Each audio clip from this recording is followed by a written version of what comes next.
निवडणूक आयुक्तांच्या नियुक्तीसाठीच्या निवड समितीमध्ये एका कॅबिनेट मंत्र्याचा समावेश करण्यावर सर्वोच्च न्यायालयाने प्रश्नचिन्ह उपस्थित केलंय।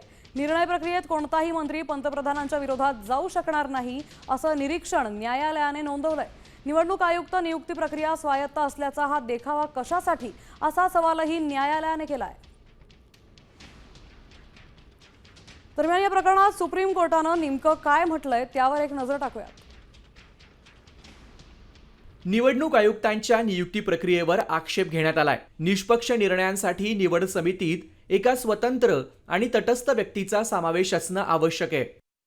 सध्याच्या रचनेत पंतप्रधान आणि मंत्र्यांमुळे निवड प्रक्रियेवर पूर्णपणे सरकारचं नियंत्रण आहे। कॅबिनेट मंत्री पंतप्रधानांच्या मतापेक्षा वेगळी भूमिका घेण्याची शक्यता अत्यंत कमी असते। समितीच्या रचनेमुळे महत्त्वाचे निर्णय नेहमी 2 पूर्णांक बहुमतानं घेतले जातील। निवडणुकांची पारदर्शकता आणि लोकशाही टिकवण्यासाठी नियुक्ती प्रक्रिया निष्पक्ष असणं गरजेचं असतं।